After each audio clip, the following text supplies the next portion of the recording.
हाँ, नमस्कार। जैसा कि कल मैंने आपको बताया था कि अररिया में वो हत्या करने के बाद शिव प्रकाश ने कहा कि अब हम उत्तर प्रदेश नहीं जाएंगे, न हम लखनऊ जाएंगे, न गोरखपुर जाएंगे, हम लोग यहाँ से सीधे दिल्ली चलेंगे। सुधीर ने पूछा कि दिल्ली में तो कोई वैसा ठिकाना रह नहीं गया, सिरिया पहलवान मारा जा चुका है और ऐसे में वहाँ क्या कैसे ठिकाना मिलेगा। श्री प्रकाश ने कहा कि चलते हैं, सिरिया पहलवान का जो ऑफिस है कोई न कोई होगा, वहाँ पहचानने वाला भी कोई मिल जाएगा। और हम लोगों की बड़ी सेवा सिरिया ने की थी और फैज़ाबाद में जब सत्येंद्र सिंह की हत्या करनी थी तो सिरिया था और सिरिया से सबसे पहले हम लोगों ने AK-47 के सटीक निशाने की बात की थी। उसके 2 चेले भी साथ में थे और उसके बाद से वो हमारी मदद करता रहा और उसे भी धोखे से मारा गया है। उन लोगों ने कहा कि चलिए कुछ दिन गोरखपुर में 2-3 नाम लिए कि उनके यहाँ रुक जाएंगे, पुलिस को जब तक पता लगेगा तब तक पहले किसी को दिल्ली भेज के वहाँ दिखवा लेते हैं। बोले नहीं, इस समय बिल्कुल जाना ठीक नहीं है, ऐसा लग रहा है कि समय ख़राब चल रहा है। तुमने देखा कि इस बीच में बराबर हम PCO पर भी जाते हैं तो कुछ देर बाद वहाँ पुलिस पहुँच रही है। पता नहीं कौन सी ऐसी बात हो गई है और ये STF क्या बला है। सुधीर ने कहा कि भैया मैंने लखनऊ में पता किया था, जो अपना कुंडली निकालने वाला राकेश मणि है, कि भाई पता करो कि ये कौन कौन लोग हैं STF में और क्या क्या ऐसा है इसमें कि ये हर जगह पहुंच जा रहे हैं। तो ये पता लगा कि साहब इसमें जो अरुण कुमार साहब हैं ये वही हैं जिन्होंने गाज़ीपुर में कर्फ्यू लगा के मुख्तार अंसारी और अफजाल अंसारी की कुर्की की थी। उनके यहाँ जिनका पूरे पूर्वी उत्तर प्रदेश में दबदबा था, किसी की हिम्मत नहीं थी उनके यहाँ सम्मन भी तामील कराने की, और एक सिपाही की हत्या के मामले में उनकी कुर्की हुई थी। कुर्की करा के और फिर इन्हीं अरुण कुमार ने पूरा घिरवा के चारों तरफ, और उसके सामान जो बहुत तिमंजले पे जो सामान था उनका, फ्रिज, टीवी, अक्सा बक्सा, ये सब वहाँ से नीचे फेंकवा दिया था और उस जलजले वाले आदमी को एकदम बर्बाद कर दिया था। ये वही हैं। और उसके बाद भी ये बताया कि इलेक्शन के समय में पप्पू यादव बिहार से करीब 100 गाड़ियाँ लेके उत्तर प्रदेश की सीमा में आ रहे थे। गाज़ीपुर में ही अरुण कुमार तैनात थे और उन्होंने बॉर्डर पे इनको रोक लिया।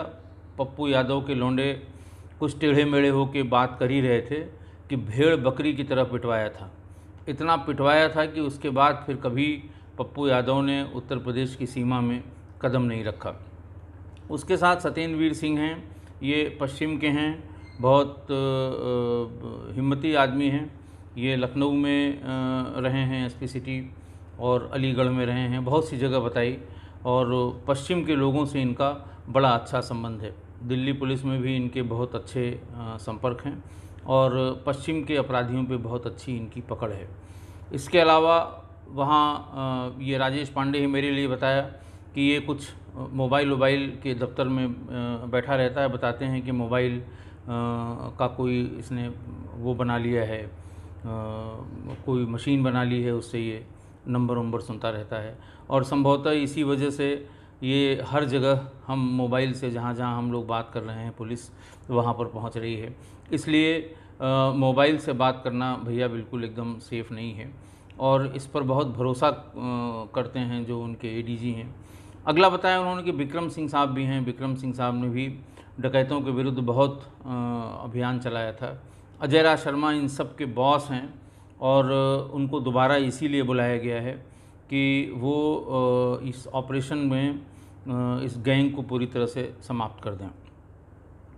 इतनी बात सुनते ही वो चौंका, बोले हाँ यही वजह है, क्योंकि हम तो इसी मुगालते में थे कि मोबाइल फ़ोन को कोई सुन नहीं सकता, मोबाइल फ़ोन पे कहीं तार नहीं लगाया जा सकता, हम चलते चले जाते हैं, मोबाइल से बात करते रहते हैं, तो इसकी बात कैसे पता लगेगी। अब जो पिछले 1 महीने में घटनाएं हुई हैं हमारे साथ, हर जगह, लगभग हर जगह पुलिस पहुंच रही है, तो अब इसका मतलब ये है कि हम लोगों को एक तो मोबाइल बिल्कुल बंद कर देना है। इस पर फिर अनुज ने कहा कि भैया टेंडर की बात आप करते हैं, लंबा टेंडर पकड़ेंगे जब कभी, तो उसके लिए तो मोबाइल फ़ोन का इस्तेमाल करना ही पड़ेगा। उनका ज़रूरत पे बहुत 1 कॉल के लिए, 2 कॉल के लिए, और कई मोबाइल ख़रीद लेते हैं। एक किसी आदमी को पकड़ो जो कई मोबाइल ख़रीदवा सके, एक मोबाइल से एक जगह से बात करेंगे, दूसरे मोबाइल से दूसरी जगह से बात करेंगे। सुधीर से शिव प्रकाश ने कहा कि तुमने जिस आदमी से अब जानकारी की है उससे ये पूछो कि इसका तोड़ क्या है, कैसे इससे बचा जाए और कैसे क्या किया जाए कि ये इसको पकड़ ना पाएँ। सुधीर ने कहा भैया हम भी बहुत परेशान थे कि हम लोगों पे भी शक हो रहा था संभवतः आपको कि आखिर ये मुखबिरी कर कौन रहा है, लेकिन दरअसल ये मुखबिरी की कोई बात नहीं थी। बताने वाले ने लखनऊ में यही बताया कि ऐसी जगह से मोबाइल भी किया जाए जहां पहुंचने में पुलिस को थोड़ा टाइम लगे, या फिर जहां हम रुके हुए हैं वहां से कम 40-50 किलोमीटर की दूरी पे जाके मोबाइल फ़ोन का अगर इस्तेमाल किया जाए तभी पुलिस हम तक नहीं पहुंच सकती है। और कोशिश ये की जाए कि किसी दुकान या बाज़ार में करने के बजाय इसको गाड़ी में बैठे बैठे ही इस्तेमाल किया जाए, सड़क पे जाते जाते ही इस्तेमाल किया जाए, तब शायद पुलिस हमारा पीछा नहीं कर पाएगी। ये लोग वहाँ से चलते चलते अनवरत चलते हुए बनारस वाले रूट से ये इलाहाबाद होते हुए कानपुर से ये दिल्ली पहुँच गए। दिल्ली में जाके सीधे ये सिरिया पहलवान के ऑफिस में पहुँचे। कुछ लोगों से इन्होंने बात भी की रास्ते में जो दिल्ली के इनके परिचित थे, लेकिन तब तक इसका शिव प्रकाश का इतना हल्ला हो चुका था, इतना नाम हो चुका था कि छोटे मोटे लोगों ने इंटरटेन करने से मना कर दिया। सिरिया के दफ्तर में वहाँ पहुँचे, वहाँ पुराना आदमी कोई मिला, उसने उससे कहा कि भाई हम लोगों को 2-3 दिन रुकने की कोई जगह दे दो, और सिरिया को जिन लोगों ने मारा है, जिन लोगों ने मुखबिरी की थी, हम उससे बदला लेंगे। इस तरह से कोई बातचीत करके उसने कहा कि 2-4 दिन हम लोग कहीं रुक जाते हैं, या कोई सेफ जगह बता दो हम रुक जाएंगे, और उसके बाद हम अपना इंतज़ाम कर लेंगे। अनुज चूँकि पढ़ा लिखा था, पहले वो ईस्ट वेस्ट एयरवेज़ में काम भी कर चुका था और उसके पिताजी पुलिस में ही थे। तो अनुज से कहा कि तुम अखबारों में जो एडवर्टीज़मेंट निकलते हैं वो पहले जो सुधीर किया करता था, ये चूँकि दिल्ली की बात है, इसमें अंग्रेज़ी में एडवर्टीज़मेंट इसके निकलते हैं किराए के मकान के लिए, तो तुम ज़रा सा देखो किसी पॉश लोकेलिटी में जहाँ पुलिस को शंका तक न हो कि हम वहाँ रुके हुए हैं, वहाँ ये मकान तय करो।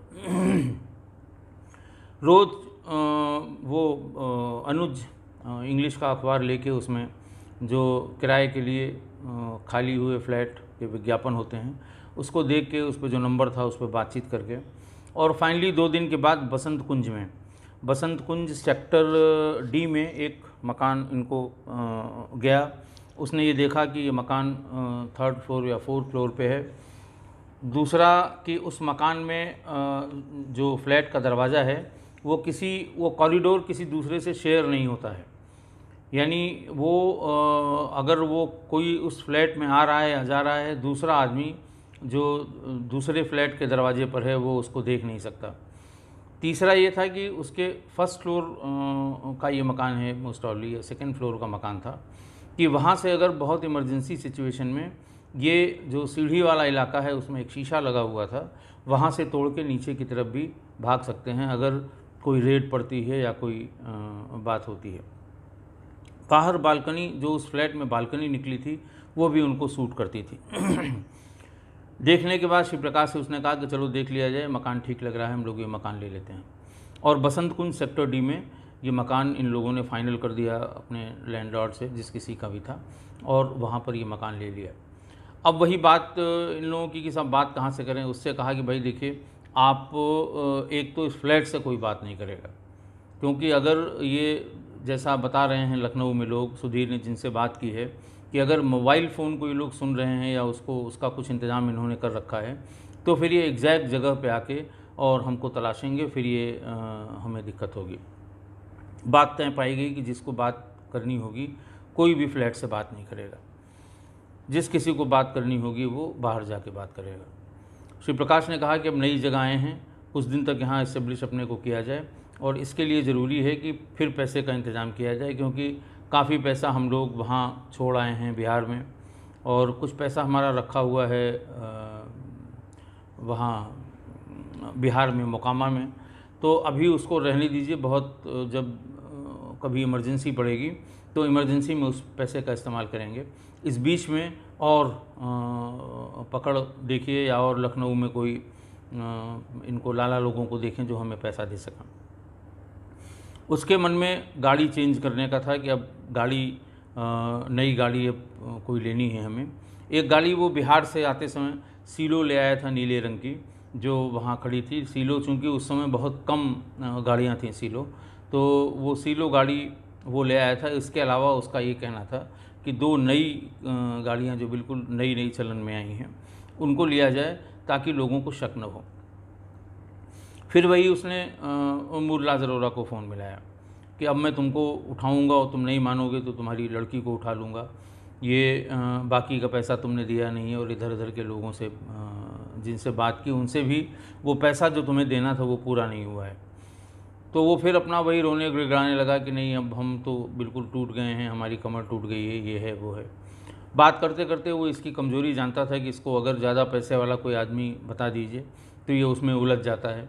तो उसने वहाँ ये बताया कि आरिफ बिल्डर्स करके एक यहाँ बड़े बिल्डर हैं और लखनऊ में उन्होंने कई फ्लैट्स बनाए हैं इस बीच में। उनका आरिफ होटल भी है, यहाँ भी है, नैनीताल में भी है और एक दुबई में भी है आरिफ कैसल करके। उसका नंबर मुरलाज अरोरा ने शिव प्रकाश को दिया। उन्होंने कहा भैया आप 10 दिन का समय हमको दे दीजिए, वैसे तो ये आपको दे देगा, अगर आप इसको टाइट करेंगे तो ये ज़रूर आपको पैसा दे देगा, और अगर ये पैसा नहीं देता है तो फिर मैं कहीं न कहीं से कुछ थोड़े बहुत पैसे का इंतज़ाम और करूँगा, लेकिन हमको बख्श दीजिए, आप इधर हमारी तरफ रुख मत करिए, नहीं अब की बार हम लोग ख़त्म ही हो जाएंगे, हम लोगों को तो कोई बचाने वाला भी नहीं होगा। शिव प्रकाश ने इसी तरह से और 2, 4, 6 लोगों को टेलीफ़ोन किया। टेलीफ़ोन पे जैसे था वो बात कर ही रहा था, लेकिन इस बार उसने चालाकी की थी। इस बार उसने हर एक को अलग अलग सिम से, अलग अलग मोबाइल नंबर से कॉल किया था और सारी लोकेशन अलग अलग आ रही थी, लेकिन थी दिल्ली के आसपास की। कुछ लोकेशन नोएडा से आई, कुछ गुड़गांव से आई, कुछ दिल्ली के दूसरे इलाकों से आई। तो इस बार फिर सब लोगों ने बैठ के मीटिंग की और ये कहा कि भाई एक टीम अब की बार परमानेंट दिल्ली में स्टेशन कर ली जाए। दिल्ली में चूँकि तेवतिया और सत्येंद्र सिंह, अविनाश, इन लोगों को दिल्ली में स्टेशन किया गया कि आप लोग दिल्ली में स्टेशन करके कोशिश करें कि किन किन इलाकों से ये कॉल्स आ रही हैं और वहीं इसका मतलब आसपास इसके रहने का कोई ठिकाना होगा। ये लोग वहाँ गए, इन लोगों ने अपने वहाँ लोकल तमाम जो जान पहचान है उनसे संपर्क किया और कोशिश की कि ये जानने की कि ये कहाँ कहाँ हो सकते हैं।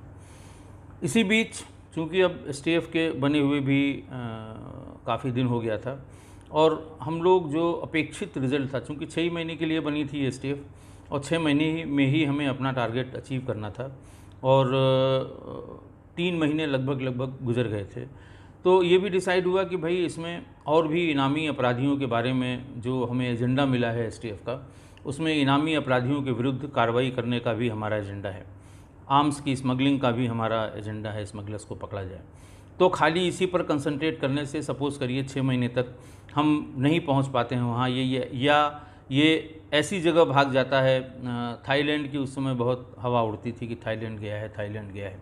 ऐसी जगह ये चला जाए जहाँ हम नहीं पहुँच सकते हैं या जहाँ पहुँच के हम उसके विरुद्ध किसी भी प्रकार की विधिक या वैसी कार्रवाई कर पाने में सक्षम नहीं हो पाएंगे, तो फिर ये और जितना हम पर दबाव है उससे ज़्यादा दबाव होगा। इसी बीच में सत्येंद्र सिंह साहब को जानकारी मिली कि 50,000 का इनामी मुन्ना बजरंगी ये वहाँ कहीं पश्चिम के किसी अपराधी के संपर्क में है। जब शिव प्रकाश के बारे में सब लोग घूम रहे थे तो वहीं ये जानकारी उनको मिली कि ये यहीं पश्चिमी उत्तर प्रदेश में कहीं है। मुन्ना बजरंगी के बारे में मैं बता दूं कि इसने वहाँ जौनपुर में बहुत ही जिसको कहते हैं कि बहुत ही विभत्स तरीके से जो हत्याएं की थीं, वो किसी भी तरह से उन हत्याओं से कम नहीं थी जो शिव प्रकाश शुक्ला ने की थी।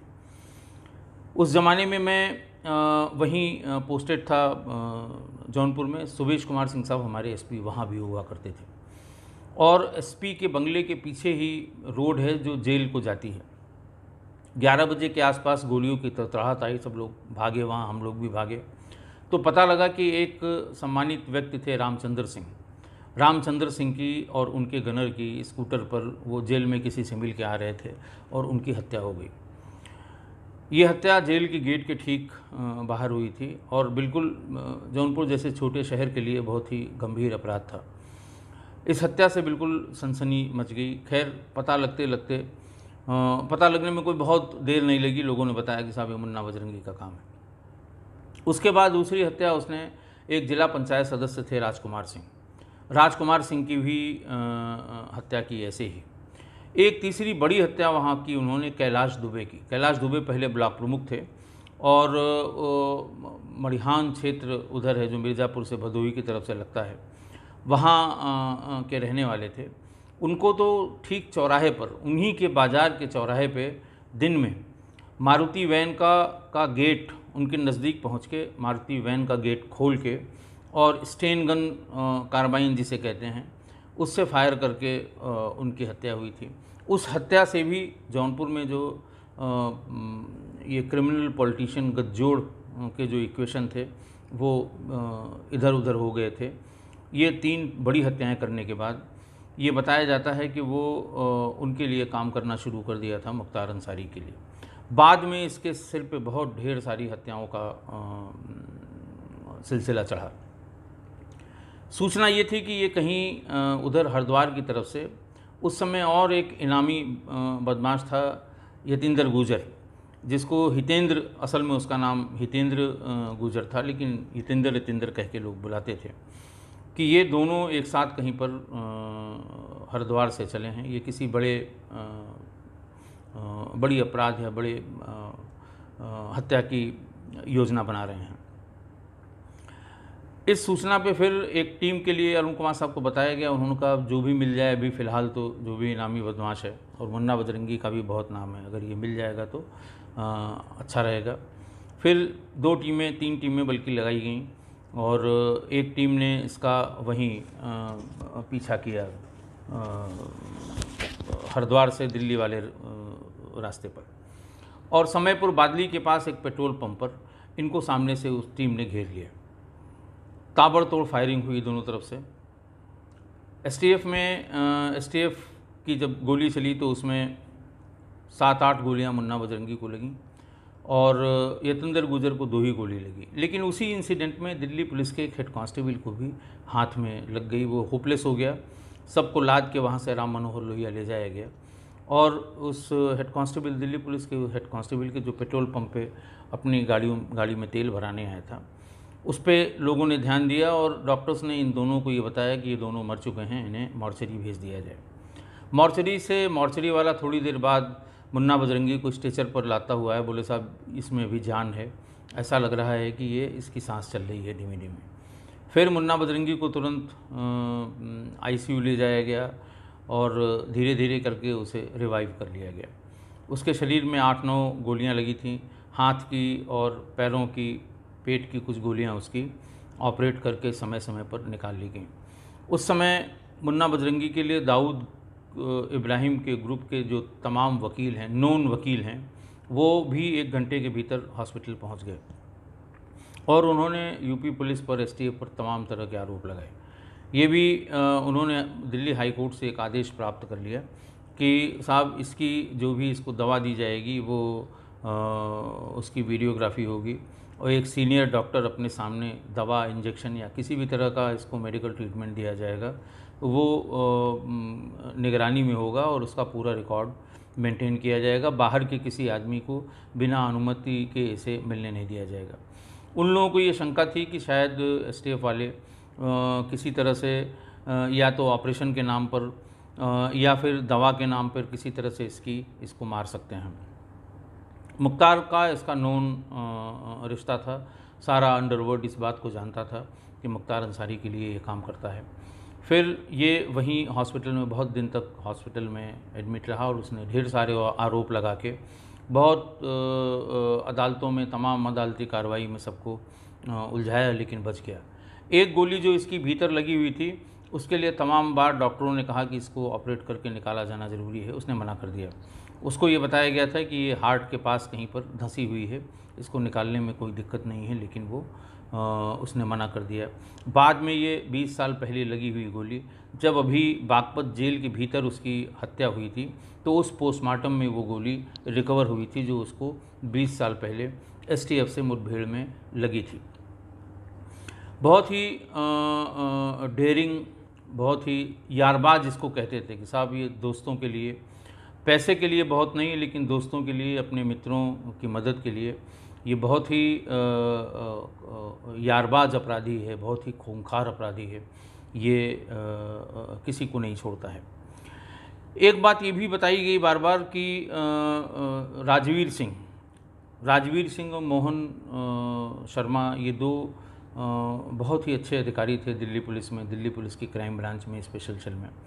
और एक दौर था इनका उसी 90 के दशक में, जब किसी भी तरह का क्राइम हुआ हो दिल्ली के किसी कोने में, तो वो ऐसा नहीं हो सकता था कि उस तक ये दोनों अधिकारी पहुंच ना पाएँ। राजवीर सिंह का बहुत नाम था, और उस ज़माने में जब श्री अजय राज शर्मा साहब पुलिस कमिश्नर दिल्ली हुआ करते थे, तो हम लोग जो उनके पुराने एसटीएफ के जो टीम मेंबर थे, हम लोग जाया करते थे उनसे मिलने के लिए। तो ये भी बाद में पता लगा कि राजवीर सिंह की हत्या में भी इसका बड़ा अहम रोल था। हालांकि वो शायद राजवीर सिंह की हत्या में ये नहीं खुला या नहीं लिखाया गया या इन्वेस्टिगेशन में नहीं आया, लेकिन ये बहुत पुख्ता तौर पे जानकारी है कि राजवीर सिंह की हत्या में जो गोली चलाई थी वो मुन्ना बजरंगी ने ही चलाई थी। इस तरह के तमाम पुराने अपराधों में इसकी जब संलिप्तता पता लगने लगी, तो 29 अक्टूबर 2009 को दिल्ली की क्राइम ब्रांच ने इसको मलाड से फिर गिरफ्तार किया। एक बार ये जब ठीक हो गया, बाहर आया, इसने फिर बनारस और उसके आसपास कृष्णानंद राय की हत्या में भी इसके रोल की जांच सीबीआई ने की थी। आप इससे अंदाज़ लगा सकते हैं कि ये किस तरह का क्रिमिनल रहा होगा। फिर वहाँ से निकलने के बाद फिर ये कई जगह जेलों में ट्रांसफ़र रहा। जेल से भी कई हत्याएं कराने के बारे में इसकी सूचना मिलती रही, और फाइनली इसकी हत्या हुई बागपत के एक जेल में। ये कंट्रोवर्शियल सब्जेक्ट है, उसकी पत्नी ने तमाम आरोप प्रत्यारोप इस तरह के लगाए हैं, हम उसमें नहीं जाते हैं। लेकिन उस समय जब ये मुठभेड़ हुई थी, तो यतिंदर गुजर हमारी एसटीएफ का पहला सक्सेसफुल ऑपरेशन था जिसमें गुजर मारा गया था, लेकिन मुन्ना बजरंगी, इसे कई गोलियां लगने के बाद भी ये घायल हो गया था। खैर, जैसा कि हमेशा होता है पुलिस की इस उपलब्धि पे, एसटीएफ की इस उपलब्धि पे ज़रूर थोड़ा बहुत तो लोगों ने लिखा, लेकिन बाद में वही यक्ष प्रश्न खड़ा किया कि अभी तक श्री प्रकाश का ये पुलिस या ये एसटीएफ कुछ नहीं कर पाई है।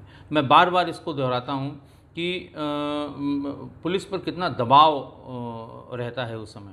आप कुछ अच्छा काम करें या अच्छा सोच रहे हैं या अच्छी दिशा में जा रहे हैं, लेकिन सवेरे अखबार आप देखेंगे तो आपको ऐसा लगता है कि हम वहीं खड़े हैं, हम एक कदम भी आगे नहीं बढ़े हैं। एसटीएफ के बनने के बाद भी हम अभी तक कुछ नहीं कर पाए हैं। इतने साधन से संपन्न किए जाने के बाद भी हम कुछ नहीं कर पाए हैं। लेकिन खैर, करना था और हम लोग आगे बढ़ ही रहे थे।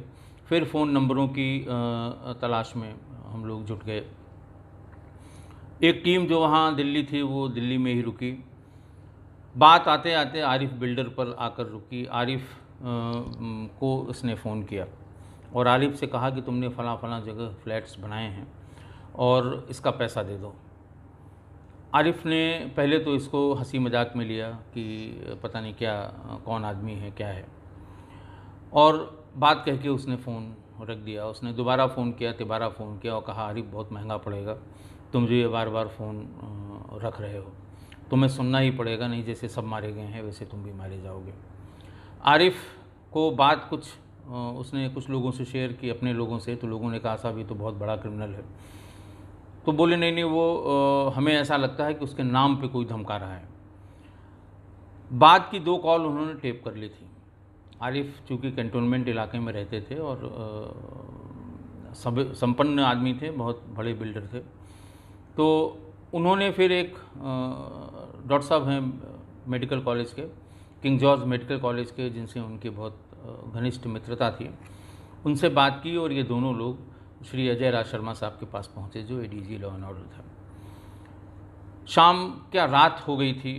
अपनी पुस्तक बाइटिंग द बुलेट में इस पूरी घटना का श्री अजय राज शर्मा साहब ने जिक्र किया है कि रात का समय था, डॉक्टर साहब ने फ़ोन किया कि मैं मिलना चाहता हूँ। अजय राज शर्मा साहब ने कहा कि नहीं इस समय नहीं, आप सुबह आइए। तो डॉक्टर साहब ने कहा नहीं, ऐसी ज़रूरी बात न होती तो मैं आपके बारे में जानता हूँ, आपका रूटीन भी जानता हूँ कि आप शाम को ऑड आवर्स में यानी 8 बजे या 9 बजे आप नहीं किसी से मिलते हैं, आपके खाना खाने का समय है। जब उन्होंने अपनी अर्जेंसी बताई तो अजय राज शर्मा साहब ने कहा कि ठीक है, आप आ जाइए। फिर आरिफ बिल्डर और वो डॉक्टर साहब, ये दोनों ही अजय राज शर्मा साहब के पास पहुँचे। आरिफ बिल्डर ने पूरी बात बताई कि साहब ऐसे ऐसे इस तरह से हमको फ़ोन आया है, वो धमकी दे रहा है और ये भी कह रहा है कि हम मार डालेंगे, हम छोड़ेंगे नहीं। अजय राज शर्मा साहब ने पूछा क्या आखिर तुमसे क्या चाहता है। तो उन्होंने कहा साहब वो एक तो जो नए हमने 2 बिल्डिंग बनाई हैं और 2 बड़े प्रोजेक्ट जो हम ले आ रहे हैं, एक पेपर मिल कॉलोनी में ले आ रहे हैं, एक और दूसरा ले आ रहे हैं, उनके बारे में वो ये कह रहा था कि 50,000 रुपये पर फ्लैट के हिसाब से इसका पैसा दे दीजिए। अजय राज शर्मा साहब ने कहा कि ठीक है, आपने टेप कर रखा है, तो अब ये बातचीत आप अभी मैं उनको अरुण कुमार को फ़ोन करता हूँ कि वो दिखवा लें। राजेश पांडे चूँकि फ़ोन वोन सुनने का काम करता है तो वो पहचान के बता देगा कि ये उसकी आवाज़ है या उसकी जगह पे कोई दूसरा है। जब ये अरुण कुमार साहब कंफर्म कर देंगे कि ये उसी की आवाज़ है, तो अगली बार जब फ़ोन आए तो उसको इंगेज करिए, लंबी बातचीत में इंगेज करिए, बताइए कि नहीं साहब हमारे पास इतना नहीं है, आपको किसी दूसरे ने गलत बताया है। जैसे बात आप लोग करते हैं, जो व्यवसाय में है वो इस तरह की बातें करना या बातें बनाना बहुत अच्छी तरह से जानता है। तो आप उसको इंगेज करिए, आप जितना लंबा उसको खींचेंगे, जितना लंबा उसकी बातचीत करेंगे, उतनी हमें सहूलियत होगी उसके लोकेशन के बारे में पता करने की। आरिफ ने कहा कि साहब मेरी तो हिम्मत नहीं कि मैं दोबारा उससे कोई बात इस तरह की कर सकूं। जैसा कि आप बता रहे हैं, अगर ये वही है फिर तो मेरी हिम्मत नहीं पड़ेगी। खैर उन्होंने समझा बुझा के भेजा, अरुण कुमार साहब को बताया, अरुण कुमार साहब ने मुझको बताया कि सवेरे जाके ज़रा देख लो आवाज़ उसी की है कि नहीं है। अगर उसी की है तो ये अच्छा है, इस समय कोई अब वो पैसे के लिए बार बार फ़ोन करेगा, हमारे लिए अच्छा होगा। लंबी बात करेगा तो हम एक्सचेंज से ये पता करने में सक्षम होंगे कि वो कहाँ से फ़ोन कर रहा है, ये फ़ोन कहाँ से आ रहा है। हो सकता है हम लाइव लोकेशन दिल्ली पुलिस की दे सकती है। अगर दिल्ली में जैसा कि समय लोकेशन मिल रही है, अगर वो दिल्ली में है और बात आधे घंटे से ज़्यादा की सकती है, तो हम हो सकता है उसको किसी मौके पे, किसी जगह पे नेल डाउन कर सकें। सवेरे सवेरे मैं अपनी टीम को लेके उनके यहाँ पहुँचा। बहुत ही बेसब्री से इंतज़ार कर रहे थे आरिफ अपने ड्राइंग रूम में।